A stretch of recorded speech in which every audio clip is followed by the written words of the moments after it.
Students, whatever homework is given to you, you have to submit it on the very next day between 8 am to 1 pm to the given WhatsApp number, and it is compulsory to submit your homework as your attendance will be marked on the basis of your submission. Conductors की अब हम बात करते हैं conductors की और insulators की। Conductors वो मटेरियल है जो अलाउ करते हैं हीट पास करने के लिए, जैसे कि aluminium, iron and copper. The materials which allow heat to pass through them easily are called conductors of heat. Insulators वो materials हैं जो अपने में से हीट को पास होने नहीं, जैसे जिनको हम पुअर कंडक्टर्स भी बोलते हैं और इंसुलेटर्स भी बोलते हैं, जैसे would, plastic, air, water and rubber. तो ये है conductors and insulators. For example इस प्रेस को लीजिए, आपने नोटिस किया होगा इसकी जो बॉडी होती है ये प्लास्टिक का होता है। क्यों? क्योंकि प्लास्टिक एक इंसुलेटर है जो अपने में हीट को पास नहीं करने देता।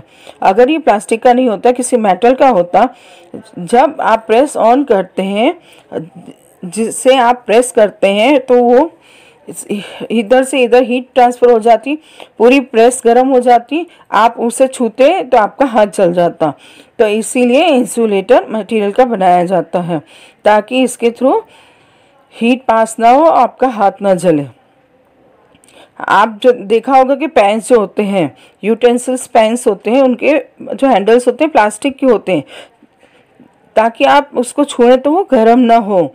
अगर वो कंडक्टर होते हैं तो वो हीट को पास होने देते। जब पैन गर्म होता तो हीट यहाँ तक पास होती, आप जब टच करते तो आपका हाथ जल जाता। उसी तरह से जो पैन जो है कंडक्टर मटेरियल का बनाया जाता है। ऐसे क्यों? तो यहाँ तो हमें चाहिए ना कि हीट की ट्रांसफ़र हो ताकि हमारा खाना पके। इसीलिए जो आपके जो करछी है उसके जो हैंडल्स है, जो आप कुकर का जो हैंडल्स है वो उसके वुड लगी हुई है तो प्लास्टिक लगा होता है ताकि जब आप छुएं तो आपका हाथ ना जले, क्योंकि वुड भी एक इंसुलेटर है। अब आप समझ गए होंगे कंडक्टर और इंसुलेटर्स क्या हैं। कंडक्टर्स अपने थ्रू हीट पास होने देते हैं। तो चलिए आगे बढ़ते हैं। ओके, कंडक्शन ख़त्म। अब बात करेंगे दूसरा मेथड का, कन्वेक्शन। हमने बात की थी लिक्विड और गैसेस में जो हीट पास होती है कन्वेक्शन की वजह से। इसे समझने पहले एक स्पीच समझते हैं।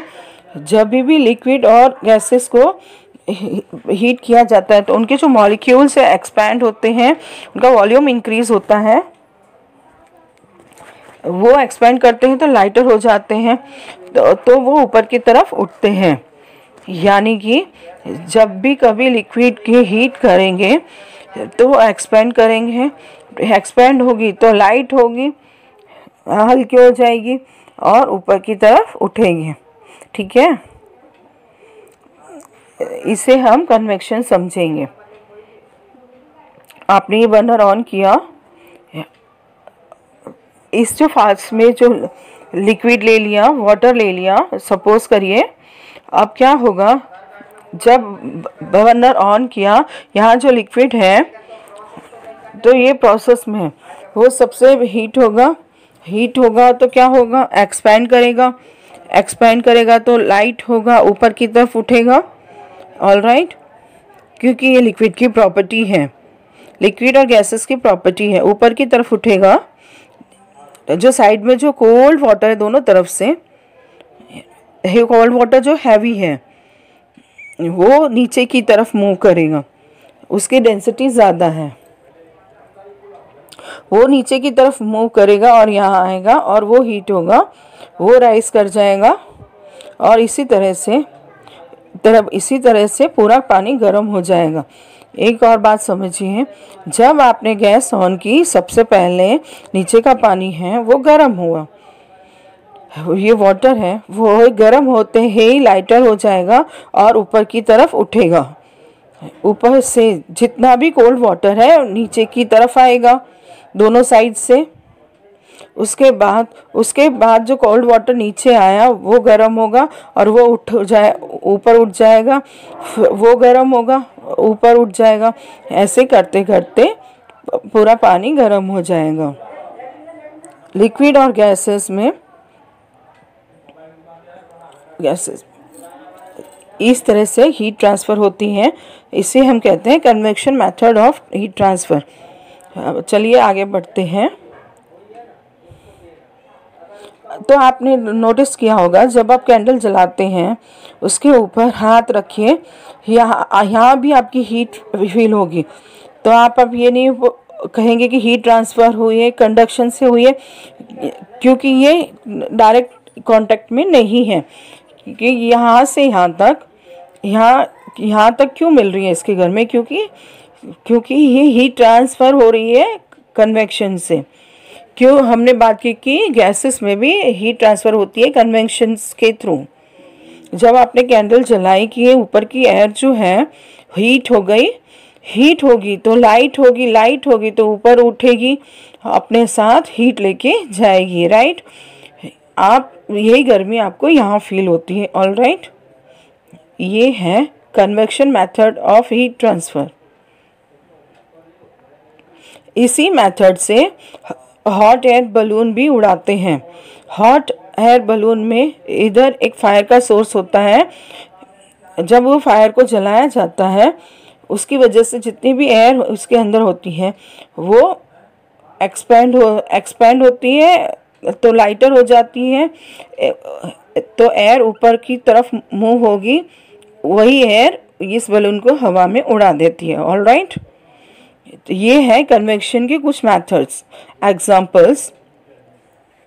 कन्वेक्शन की वजह से दो और इम्पॉर्टेंट चीज़ें होती हैं हमारे एटमॉस्फेयर में, जिसको हम कहते हैं सी ब्रीज और लैंड ब्रीज। चलिए हम समझते हैं ये क्या है। जो लैंड है उसकी प्रॉपर्टी होती है वो जल्दी से गर्म हो जाता है और जल्दी से ठंडा भी हो जाता है एज़ कम्पेयर टू वाटर। तो दिन में तो ठीक गर्मी पड़ रही है, लैंड जो है काफ़ी गर्म हो जाएगा कंपैरेटिव टू वाटर। तो लैंड के ऊपर की हवा है वो भी गर्म हो जाएगी, तो वो भी एक्सपैंड करेगी तो ऊपर की तरफ उठेगी, तो लैंड की हवा ऊपर की तरफ उठेगी और यहाँ पे क्रिएट हो जाता है वैक्यूम। तो इसको भरने के लिए सी की तरफ से हवाएं चलेंगी, फिर वो गर्म होंगी, वो भी ऊपर की तरफ उठेंगी। तो ये साइकिल बन जाता है इस तरह से दिन के टाइम पे, क्योंकि ये हवाएं सी की तरफ से उठती हैं तो इनको बोलते हैं सी ब्रीज। सिमिलरली रात में बिल्कुल अपोजिट होगा। अब जो लैंड है गर्म भी जल्दी होता है, ठंडा भी जल्दी होता है। इस टाइम लैंड तो ठंडा है, गर्म क्या है, पानी गर्म है तो उसकी हवा भी गर्म होगी, वो भी एक्सपेंड करेगी तो इट विल राइज, ऊपर की तरफ जाएगी। तो क्या होगा, इस वैक्यूम को भरने की अब लैंड की तरफ से हवाएं चलेंगी इस तरह से, और वो गर्म होंगी और वो भर जाएंगी और इस तरह से एक साइकिल बन जाएगी। ये भी कन्वेक्शन की वजह से होता है, क्योंकि ये हवाएं चलती है लैंड की तरफ से। तो आप ये समझ गए थे सी ब्रीज चलती है दिन के टाइम, लैंड ब्रीज चलती है रात के टाइम लैंड से सी की तरफ। ओके, तो इन स्लाइड्स में सी ब्रीज और लैंड ब्रीज में डिटेल में लिखा हुआ है। वीडियो पॉज करके आप पढ़ लेना। हम आगे बढ़ेंगे। Last method of transfer of heat, radiation. The transfer of heat by radiation does not require any medium, and it can take place whether medium is present or not. जितने भी hot objects हैं वो heat को radiate करते हैं हर direction में, all right. इसका best example है सनलाइट। सनलाइट इतनी दूर से हम तक पहुंच जाती है, कैसे? क्या आप उसके डायरेक्ट कांटेक्ट में हैं? नहीं। मोस्ट ऑफ द स्पेस में कोई गैप ही नहीं है, तो कन्वेक्शन से भी नहीं हो सकता कि वो आ जाए। तो सनलाइट हम तक पहुंचती कैसे हैं? हम तक पहुंचती है radiation transfer of heat method से। वो हीट को रेडिएट करता है सारी डायरेक्शन में। तो बेस्ट एग्जांपल रेडिएशन का है सनलाइट। कुछ और एग्जांपल्स देखते हैं।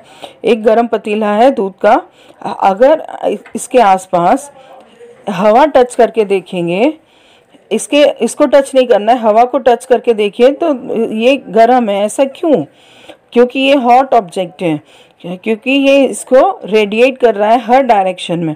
ऐसे ही आप हीटर के सामने बैठते हैं तो आपको गर्म हवा लगती है, क्योंकि ये भी ये हॉट ऑब्जेक्ट है जो रेडिएट कर रहा है। ऑलराइट, चलिए अब आगे बढ़ते हैं। अब इस एग्जाम्पल में हम तीनों मेथड देखेंगे। यहाँ पे आग चल रही है, इस आग की वजह से, हीट की वजह से ऊपर की जो हेयर होती हीट हो रही है, हीट होगी तो एक्सपेंड होगी तो लाइट होगी तो ऊपर की तरफ जाएगी। अगर आप यहाँ हाथ रखेंगे तो गर्मी महसूस होगी। यहाँ से यहाँ तक कौन सा मेथड हुआ? कन्वेक्शन। अगर आप ऐसे मेटल रॉड रखें तो आप देखेंगे कि मेटल रॉड जो है यहाँ से गर्म होनी शुरू हो जाएगी और पूरी की पूरी गर्म हो जाएगी। तो ये कौन सा मेथड हुआ? हीट ट्रांसफर का कंडक्शन हुआ, क्योंकि रॉड यहाँ पे डायरेक्ट कांटेक्ट में है। राइट, अगर आप अपने हाथ सामने रखें तो भी आपके हाथ गर्म होंगे तो हीट महसूस होगी। क्यों? क्योंकि ये हॉट ऑब्जेक्ट है, ये जो रेडिएट कर रहा है। ये जो मेथड है हीट ऑफ ट्रांसफ़र है वो है radiation. Convection method of heat हमेशा गर्मी ऊपर की तरफ जाती है। जो इस तरफ से जो हीट मिल रही है वो रेडिएशन की वजह से मिल रही है। इस एग्जांपल में भी ऐसा ही हो रहा है। जो बर्नर है उसके ऊपर जो यूटेंसिल है डायरेक्ट कांटेक्ट में, यहाँ से यहाँ हीट ट्रांसफ़र हो रही कंडक्शन मेथड से। इसके अंदर जो लिक्विड है सपोज कीजिए वो कैसे गर्म होगा? कन्वेक्शन से। और ये यूटेंसिल के चारों तरफ जो हवा है वो गर्म होगी रेडिएशन की तरफ से। ये चारों तरफ जो है ये यूटेंसिल हीट रेडिएट करेगा। अब चलिए आगे बढ़ते हैं। ओके, अब हमारे पास 2-3 बहुत छोटे छोटे से टॉपिक्स रखे हैं जिन्हें हम देख लेते हैं। हमारे पास एक डार्क कलर कंटेनर है, एक लाइट कलर कंटेनर है। दोनों में पानी डाल दिया है। इसके बाद इसको दोनों कंटेनर को सनलाइट में रख देंगे आधे घंटे के लिए। आधे घंटे बाद आप इनके वाटर का टेम्परेचर रिकॉर्ड करेंगे। आप पाएंगे इस वाले कंटेनर इसका टेम्परेचर जो है ज़्यादा है कंपेयर टू दिस वन। ऐसा क्यों?